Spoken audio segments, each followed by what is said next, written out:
Kepolisian Polda Jawa Barat adalah sangat serius dan juga benar-benar ingin membongkar kasus ini, yaitu demi terciptanya keadilan terutama bagi kedua korban. Baik saudara, kita lanjutkan kembali pembahasan kasus pembunuhan di Subang, Jawa Barat ini. Ada sebuah komentar yang saya ambil dan ini sangat menarik sekali, yaitu pertanyaannya seperti ini. Bang Jack, bagaimana tanggapan dari kuasa hukum Bang Ahmad Taupan, yaitu kuasa hukum dari Dano, yaitu terkait dengan adanya sidang pra-peradilan dari ketiga tersangka yang dijalankan kemarin sampai hari ini, katanya seperti itu komentarnya. Tolong dong disampaikan tanggapannya dan juga komentarnya, seperti itu. Baik, setelah saya membaca komentar tersebut, saya langsung menelepon Bang Ahmad Taupan dan bertanya tentang hal, yaitu terkait apa sih tanggapannya Bang Taupan dan juga komentarnya dengan diadakannya sidang pra-peradilan oleh ketiga tersangka di dalam kasus Subang ini. Baik teman-teman, Bang Ahmad Taupan menjawab dan juga mungkin saya menangkap ada beberapa poin yang disampaikannya. Yang pertama penjelasannya yaitu kami dan juga dari pihak Bang Taupan, katanya seperti itu. Bang Taupan ini adalah kuasa hukum Ramdhano, sudah kita ketahui sangat-sangat yakin sekali sejak awal, itulah inti jawabannya, bahwa penyidik Polda Jawa Barat sangat mampu untuk memenangi masalah gugatan dari tiga tersangka dalam kasus pembunuhan Ibu Tuti dan Amel yang terjadi di 18 Agustus 2021 lalu. Jadi Bang Taupan sudah meyakini jawabannya seperti itu dan sudah yakin kepada pihak penyidik akan memenangi masalah gugatan pra-peradilan ini dari ketiga tersangka. Lalu saya pun teman-teman bertanya kembali kepada kuasa hukum Ramdhano, yaitu Bapak Ahmad Taupan, bahwa tadi sudah menyebutkan yakin sekali kasus Subang ini, yaitu dengan keputusan kepolisian dengan menetapkan para tersangka, yaitu Ibu Mimin, Abi dan juga Arigi dan juga Pak Yosep Hidayah atas apa yang dituduhkan oleh Ramdhano.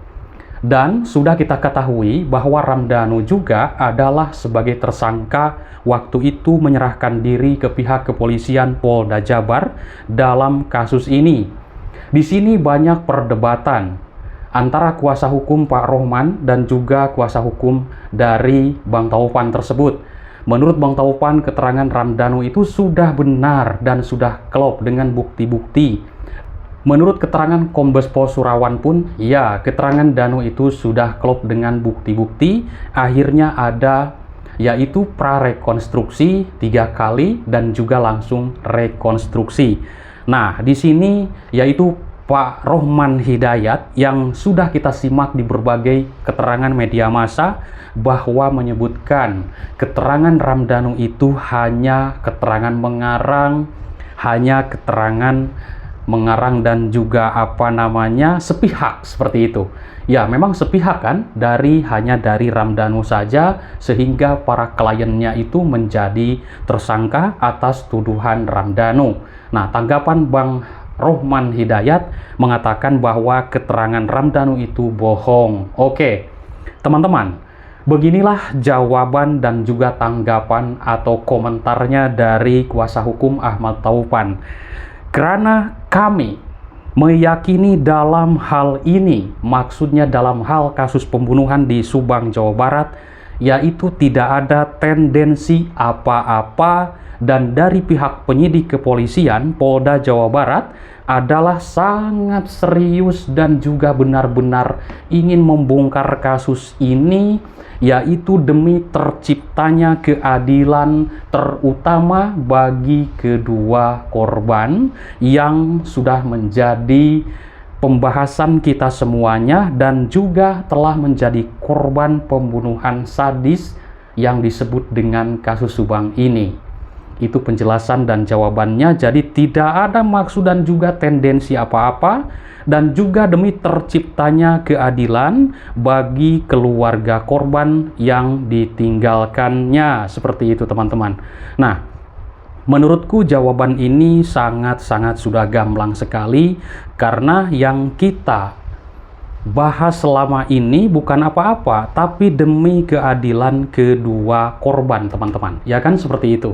Nah, ini menarik sekali keterangan dari kuasa hukum Ahmad Taufan menjawab pertanyaan dari keterangan Pak Rohman Hidayat. Keterangannya sepihak seperti itu. Ini ramai sekali, teman-teman, ya, perdebatannya luar biasa. Baik, teman-teman, menurut keterangan Bapak Ahmad Taufan dalam kasus apapun atau semua kasus, baik kasus pembunuhan dan kasus apapun itu, pihak kepolisian mewanti-wanti atau juga mengingatkan dan juga memberikan acuan kepada kita sebagai warga masyarakat agar tetap berhati-hati dan juga waspada dalam pergaulan dan juga hidup bermasyarakat, agar jangan sampai terjadi hal serupa seperti kejadian Ibu Tuti dan Amel. Karena kejahatan, ya, selalu ada di sekitar kita. Itulah, yaitu tanggapan dari Ahmad Taufan, teman-teman. Dalam kasus Subang ini wajar sekali kita semuanya, ya, wabil khusus mungkin warga masyarakat yang saya simak di berbagai kolom komentar yang begitu berbeda-beda pendapat, itu wajar sekali karena menilai tajam baik dari keterangan para saksi yang dulu dan sekarang sudah menjadi tersangka, baik dari keterangan para kuasa hukum dan juga keterangan dari kepolisian. Itu semuanya banyak perdebatan di masyarakat. Ada juga yang percaya 100% keterangan dari saudara tersangka Ramdhanu, dan ada juga yang belum percaya 100% dari keterangan Ramdhanu menyebutkan para pelaku yang lain, Ibu Mimin, Arigi, Abi, dan juga Pak Yosef Hidayah. Wajar sekali, teman-teman, ya. Nanti kebenarannya kita lihat saja di pengadilan. Luar biasa. Baik, tadi poin pertama jawaban dari Bang Taufan. Lalu poin kedua yaitu terkait dengan gugatan sidang pra-peradilan yang dilaksanakan waktu kemarin, yang sudah kita simak di berbagai channel YouTube. Ya kan, ada di YouTube-nya Bang Freddy Sudaryanto, teman-teman. Nah, dari pihak Bang Taufan, yaitu kuasa hukum Ramdhanu, menyatakan yaitu sangat meyakini bahwa pihak kepolisian cukup kuat dan sangat meyakinkan untuk menghadapi gugatan pra-peradilan dalam kasus Subang ini yang diajukan oleh para tersangka atau para pemohon, yaitu Saudara Abi, Saudara Arigi, dan juga Ibu Mimin, teman-teman. Kemarin sudah mengajukan atau sidang, ya, atau menggugat karena sampai saat ini dalam pemberitaan mereka belum mengakui atas apa yang dituduhkan oleh saudara tersangka Danu, yaitu klien dari Bang Taufan. Dalam hal dari 3 tersangka ini yang mengajukan sidang pra-peradilan, bahwa dari pihak kuasa hukum Ramdhanu Ahmad Taufan sudah meyakini dalam hal ini adalah banyak sekali kejanggalan, mengatakan seperti itu, sehingga pihak Bang Taufan ini dalam menghadapi dan juga adanya sidang pra-peradilan yang diajukan ketiga tersangka ini dapat disimpulkan menurutnya yaitu terkesan hanya memperlambat dan juga memperlama dan juga buang-buang waktu saja, seperti itu. Apakah tanggapan teman-teman adanya sidang pra-peradilan ini memperlama, memperlambat, atau buang-buang waktu, atau buang-buang uang? Silahkan teman-teman berkomentar. Karena memang harusnya sudah saja sidang utama, ya kan? Pak Yosef, Danu menjadi CC, nanti ramai sekali Ibu Mimin, Arigi, dan juga Abi. Tapi kenapa ada gugatan seperti ini? Karena dari pihak Pak Rohman Hidayat itu tidak terima mereka klien-kliennya itu dijadikan tersangka oleh pihak kepolisian. Teman-teman, pihak kepolisian tidak sembarang dalam menetapkan tersangka, dan itu sudah ada bukti kuat dalam menetapkan Ibu Mimin, Arigi, Abi. Seperti itulah keterangan dari kepolisian, ya. Saya hanya mengulas, mendengar dari keterangan Kabid Humas Polda Jabar dan juga Dirkrimum, yaitu Kombes Pol Surawan. Oke, teman-teman. Menurut Ahmad Taufan, buang-buang waktu, buang-buang uang, memperlama waktu, oke, dan juga menurut statement Bang Ahmad Taufan bahwa mereka hanya mencari peluang, walaupun sebenarnya peluang itu tidak ada.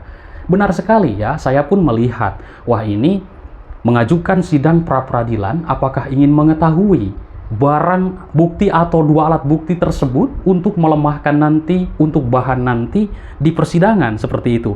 Karena ini tegas sekali dengan statement Bang Taufan ketika saya berteleponan ya, wah mereka itu hanya mencari peluang. Walaupun sebenarnya peluang itu nol, tidak ada katanya.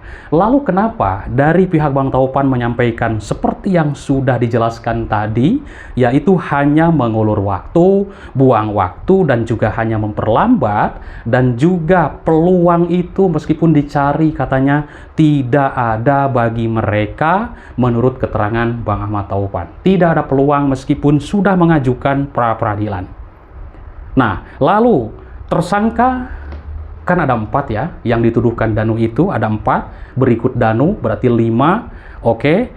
Yang ditetapkan sebagai tersangka oleh kepolisian Polda Jabar dan yang mengajukan yaitu sebagai pemohon dari pihak pra-peradilan ini hanya ada 3. Ya, Pak Yosef Hidayah tidak di pra-peradilankan ya, apakah banyak data-data yang memberatkannya atau bagaimana, atau takut kalah nanti di pra-peradilannya. Sedangkan tersangka utama dalam kasus Subang di dalam pembunuhan Ibu Tuti dan Amel, siapakah sebenarnya tersangka utama ya teman-teman dalam kasus Subang ini? Karena banyak sekali pertanyaan publik, siapa sih sebenarnya tersangka utama dalam kasus Subang ini? Karena sekarang pun Ibu Mimin, Arigi, dan juga Abi belum juga ditahan. Itu banyak sekali pertanyaan publik. Dalam hal ini, menurut keterangan Ahmad Taufan bahwa kenapa pengajuan pra-peradilan dilayangkan atau dimohonkan setelah durasinya itu sekian lama atau sudah 2 bulan. Kita pun pasti bertanya teman-teman, kenapa sudah 2 bulan baru mengajukan pra-peradilan? Sehingga menurut keterangan dari tim Ahmad Taufan, kuasa hukum Ramdhanu, ini sangat menyayangkan kenapa gugatan itu baru diajukan setelah 2 bulan. Sedangkan mengajukan pra-peradilan harusnya 1 hari, 2 hari setelah seseorang klien itu ditetapkan sebagai tersangka. Apabila benar-benar para tersangka itu atau para klien itu benar-benar tidak bersalah menurutnya dalam hal kasus Subang ini, buru-buru ajukan pra-peradilan. Tapi dalam hal ini, yaitu di dalam kasus Subang ini sudah 2 bulan baru mengajukan pra-peradilan. Itulah yang dikatakan Ahmad Taufan, poin-poin menurut dia itu sangat-sangat dianggap janggal, seperti itulah. Oke teman-teman, mungkin itu saja yang bisa aku sampaikan. Semangat terus, ikuti terus kasus Subang ini sampai selesai. Terima kasih, bye-bye.